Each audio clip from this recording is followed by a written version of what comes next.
It is all within us. Before you realize that, or how soon you realize that, will lead to either transformation or frustration.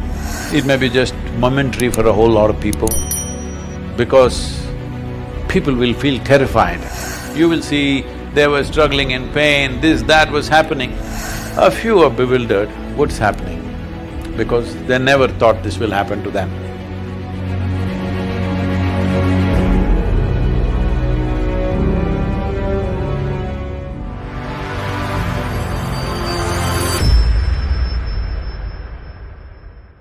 Okay, Sadhguru, I'm going to ask you to move to this poem called Human on page 112.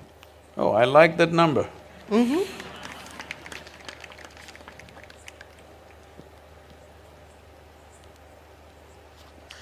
One, one, two. Human. Human. Even when at home, I longed for home, searing pain of longing for home, strangely got cured in being homeless. When the walls of home dissolved, a pristine home, unwalled and unfettered, devoid of love, affection or companions blossomed, shall I call it my being?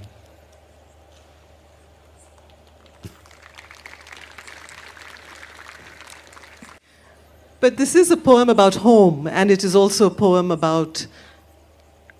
It's a poem about a kind of homesickness, and then it's a poem about a kind of homelessness, and then it's a poem about homecoming. And I wanted you to tell us more about that journey, because I think in some way many of us have shared that journey, but not on the level of… not in the profundity that you're talking about it here, but I think many of us have had glimpses of that journey. Is this the blueprint for almost every seeker? Yeah, I would say there's literally no human being who's not confronted with a thought and an emotion like that, but they manage to brush it aside. It doesn't bother them enough.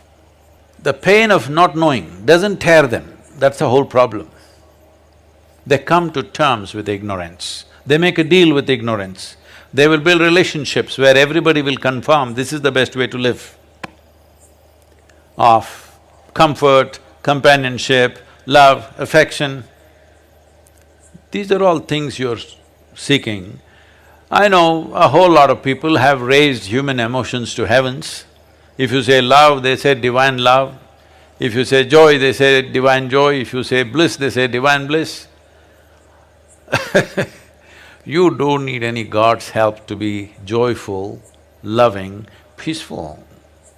As a human being, you're endowed with these qualities. So all those who deprived themselves of that, they either seek God or they settle for a dog. Yeah, usually. Because they want a unconditional love, this is a demand. Because the nature of love is such that it's like a flower, if you don't watch it for 2 minutes, it'll fall. It'll wither and fall right there. Either you want to let it fall, or you have to nourish it every moment, or you have to concretize it. That means you take a picture and keep it on your phone screen, or you institutionalize it with marriage or this or that. So essentially, well, I'm not against any institution because institutions are needed in the world to operate, otherwise there'll be chaos. That is a different thing. But you cannot institutionalize joy or peace, like right now we think United Nations is the institution for peace. No, you cannot institutionalize peace. You cannot institutionalize joy. You cannot institutionalize love or anything for that matter. Institutions are functional instruments in a given society. I have utmost respect for them because without it, people, a whole lot of people wouldn't know how to live. You need institutions, there is a government, there is a democratic process, there are variety of things, all right? There are courts, there are parliaments. Well, 90% of the time some nonsense may be happening there, but still these institutions are important because without that there will be total chaos. So I'm not talking against institutions, but institutionalizing things that happen within a human being is a silly effort. But is it possible to embark on a journey without this sense of homesickness? See, let one human being honestly say, when you are with your most loving parents, however doting and wonderful they were to you, that you never felt this is not where you want to be. That is a dishonest human being. Because love gets tedious, somebody's fondness gets very tedious, comfort gets tedious. Because the nature of life is, it wants to constantly expand. If there is no room for expansion, it doesn't matter you are kept in a whatever, I won't use because everybody uses the word golden palace. I think golden palace is totally unaesthetic in my my visual perception. I hate golden palace, but whatever is the most wonderful palace, or as you say Shangri-La or whatever, it'll get tedious. All the heaven-bound people, they don't know how bored they will be within 3 days in that place of goodness. So I'm saying it doesn't matter, it's not because there's something wrong with your parents. They may be most wonderful people, but the very nature of a human being is such.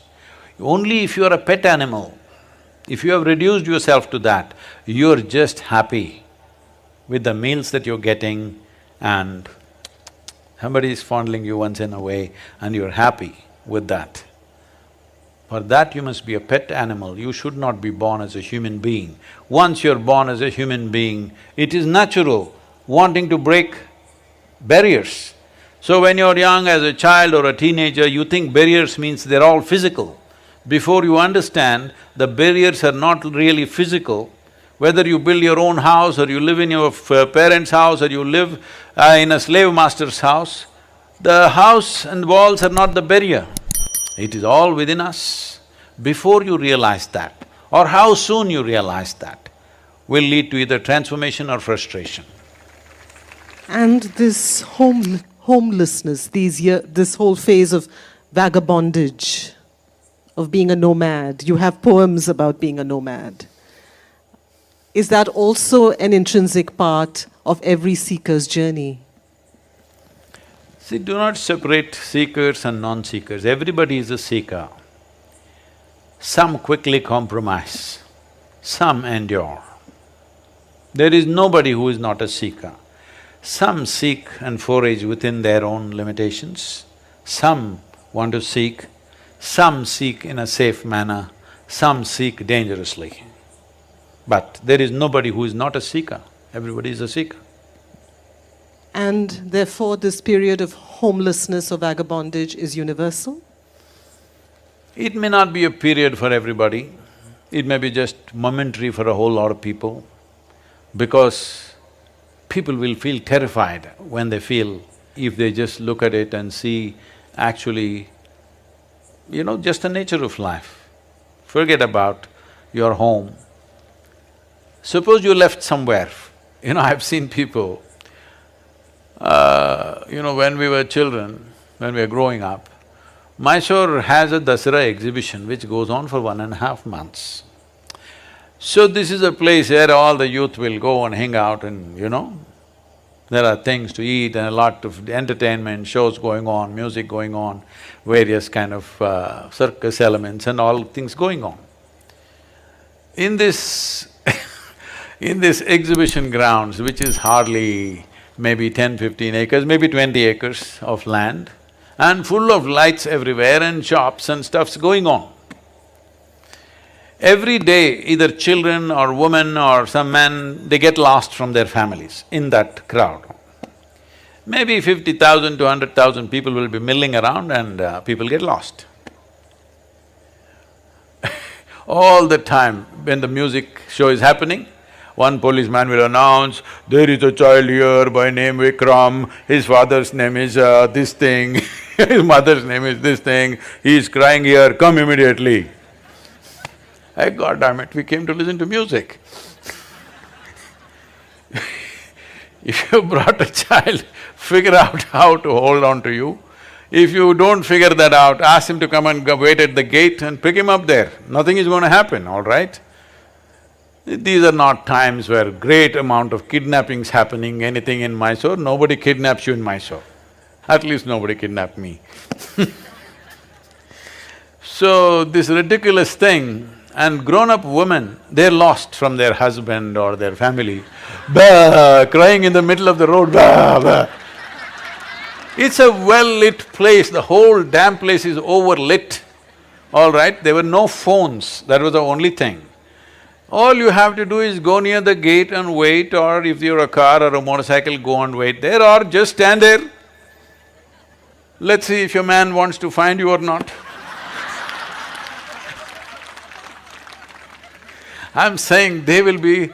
Even men, I have seen grown-up men crying loudly because their wife or their child had gone somewhere. Unbelievable. So this sense of being lost, nothing, you don't have to drop them in the middle of Kalahari or something. In Mysore Dasara exhibition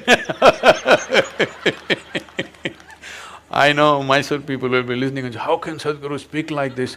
Does he know the pain of getting lost in Dasara exhibition? I'm saying this is how people are. I've seen people in the jungles when some of my friends came with me, in the forest, not even deep inside, just in the borders of the forest. Somewhere they go here, there and they get lost. They're just few meters away somewhere and they can't see us. Bah! They start crying. Grown-up boys. I've been lost in the forest for days and weeks, don't know where the hell I'm going. I know if I keep walking some road, something will come, because I know how wide Western Ghats are. At the most 150, 200 kilometers if I walk, I will come to the coast or to some city. But in the meantime, you should see how people behave, because for them, nothing big needs to happen. Smallest things, if they lose their wallet, psst. They lose their phone, gone.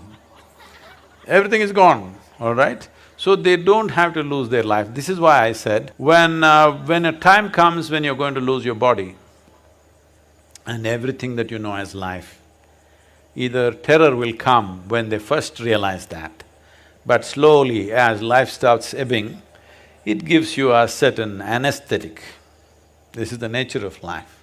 Because life doesn't just pop out like this, it is leaving slowly. As it starts leaving slowly, you will see there is a kind of an anesthetic, there's a kind of comfort that they come to. You will see they were struggling in pain, this, that was happening. But as death is slowly coming, approaching, last few days you see they become peaceful, nice, some of them even joyful. A few are bewildered, what's happening? Because they never thought this will happen to them. So, being lost is not about a certain situation, it is the nature of life. It is the nature of life. You have been given the intelligence to find out what is the nature of life.